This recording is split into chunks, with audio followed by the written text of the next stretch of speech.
Sahi baba ni kama yule mzazi amerudi kwa nyumba jioni akaanza kunywa uji ya mtoto.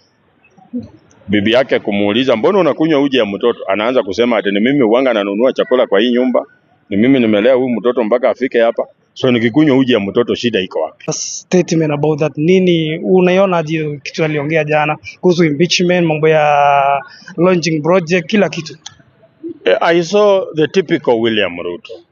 The person who involuntarily starts lying whenever he starts. So he was lying. He lied about a lot. He talked about markets that had been launched during Uhuru's time, and he's the one who had launched them. He talked about Rigathi Gachagua asking for 10 billion. Rigathi Gachagua is not the first person to ask for money in support of someone.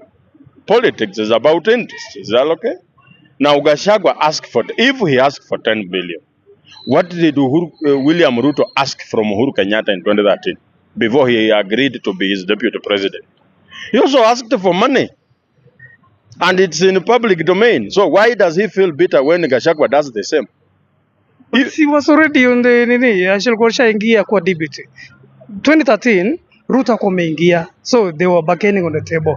Now the case is this, deputy Gachagua alikuwa ameshaingia ndani, so anauliza pesa ya maybe Uhuru Kenyatta alipatia Ruto before waingie, but Ruto alifaa apatie Gachagua wakishaingia.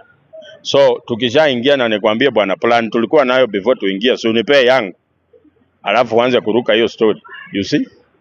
So right now as we speak, you cannot trust anything President Ruto says. You cannot believe it because we have given him enough time to prove that he can actually mean what he says, and most times he does not.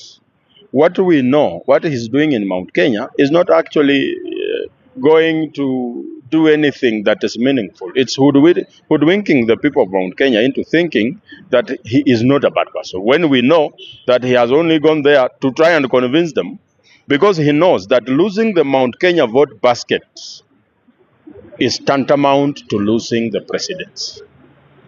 So he has to go there and beg them. What about broad-based government? Baba sha join ndani. Yeah. So obvious tuna expect economy pande juu ama kunaendaje?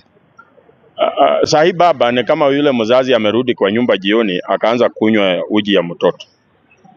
Bibi yake kumuuliza mbona unakunywa uji ya mtoto? Anaanza kusema ati ni mimi huanga nanunua chakula kwa hii nyumba. Ni mimi nimelea huyu mtoto mpaka afike hapa. So nikikunywa uji ya mtoto shida iko wapi? Baba sahi ni mtu ambaye alipata watoto wanakula, wamewekewa pudding, akawanyang'anya, kaanza kukula. So I said anything. It is not helping anyone.